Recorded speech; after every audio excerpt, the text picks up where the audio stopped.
right, who's going first? What are we doing over here? You are so cute. Oh my goodness. Thank you. Yeah. How does it feel to have such a big part in the women's division and to have so many people look up to you? It feels great to be a part of the change. Everyone has their idea of where the women's revolution started, but I'm just glad that it happened because it was awesome. I always had a dream about, you know, if you guys watched the documentary I just put up there, like in the documentary I said I just want to have a change where women don't get looked at as pee breaks anymore, you know, and we get taken seriously, and I'm just happy that WWE kind of came around and stopped doing that. It feels good.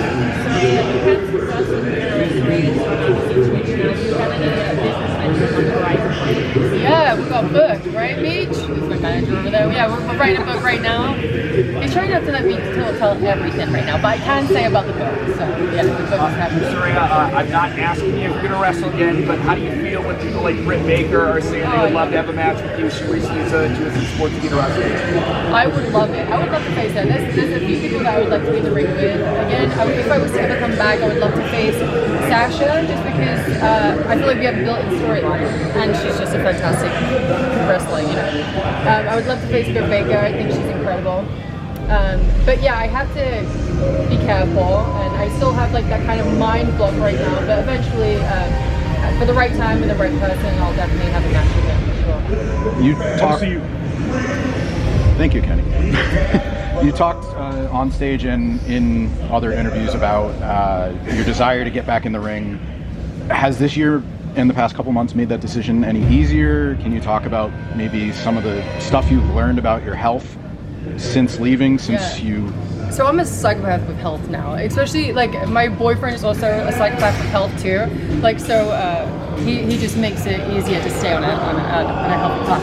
But yeah, I just learned how to really take care of my body and my mind and stuff like that. And when it comes to my neck, like I recently just, sorry Paige, I bought like this weight thing for my head.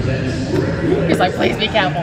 I bought like this weight thing for my my head so I can, it's really stupid, but it's for to build up your neck muscles and stuff like that.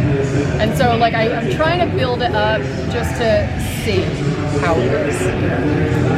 You brought up Sasha Banks, obviously she's very important. I know you, yeah, I know you. Obviously you're super important to the women's revolution, as is she. Do you think Sasha's going to wrestle again, and what does she mean to the women's revolution? Oh, she's a big part of it. I mean, everyone loves Sasha Banks, right?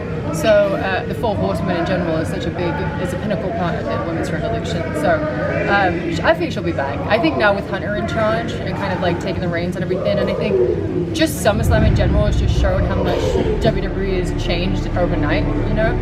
I mean, I don't think anyone's really been 100% happy with the pay-per-view in a long time, but people are walking away from SummerSlam being like, holy shit, like this is a turning point.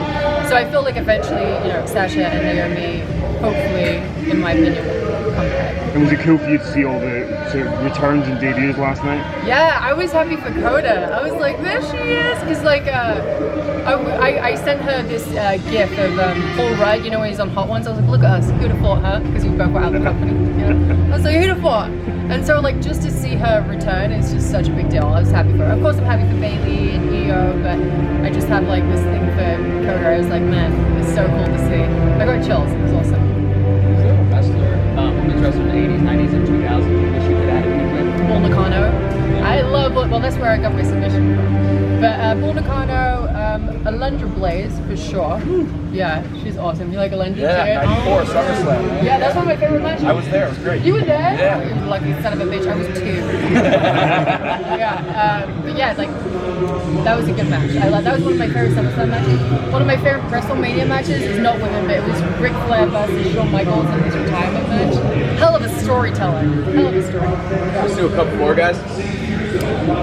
Talked about Absolution on stage. What about their growth? How far they've come from being you being a mentor to them to now, you know, throwing them in the deep water and they're succeeding. They're killing it, right? And they actually text me because I would always do the promos with us too, right? And they were just like, why do you feel so comfortable doing promos? It's like one day it just clicks and you don't feel like, you still feel nervous, but you're so comfortable in your character that you know that you can switch and change on a dime like that, right? And all you have to do is put things into bullet points and then like tell your own story. So Sarya texted me one day and she was just so right, it's switched. And I feel like it has. Her on the mic and Mandy on the mic is like, they've just skyrocketed. They're just doing so good and I'm so proud of them. I wanted to ask you about WrestleMania 31. I always think it's really interesting that tag match with you and AJ Lee against the Bellas, because it's your first WrestleMania, your mouth belongs to your own theme song, and it's AJ Lee's last match. Did you have any idea going in that was kind of, that stuff was going on, and what was that like, that this is your first big moment and it's kind of her last one? Yeah, so we didn't really know that it was going to be her last match. She actually told me afterwards, she was like, I don't know if I'm going to continue after this. So it was like, she didn't let us know that, which I think is really sweet, because if not, I'd be so sad, because I love AJ. We were just such good friends, you know. We still are good friends. I just mean, like, we were traveling together, and we were always trying to keep kayfabe too. So she'd be in like the front seat of the car and I'm driving through like the arena, you know, outside, and there's always fans out there, and she'd be like ducking underneath my jacket and stuff like that in the front seat, and I'm just like, AJ sucks, like that, while she's like hiding it. So yeah, she was like I called her my fairy godmother too, you know. She also got me these pair of Doc Martens when I first was going to the UK to wrestle, and they had Union Jack on the toe, and it was just awesome. She just was fantastic. So yeah, I would have been so bummed out. We actually had a SummerSlam match where her neck was bad, and it was the one where I won the Divas Championship, right? And she couldn't take any bumps. So if you watch it back, we spent the whole match taking not one bump. There was one where I super kicked her and I was like, oh shit, like that, and she just kind of took like this crazy looking like Matrix bump like this and fell down. I was like, I'm so sorry, you didn't take a punch. She's like, it's okay, you know. All right, guys, thank you so much. Thank you for your time. Thank you. We going up like 1,000. I'm a flex just like a muscle man Malcolm.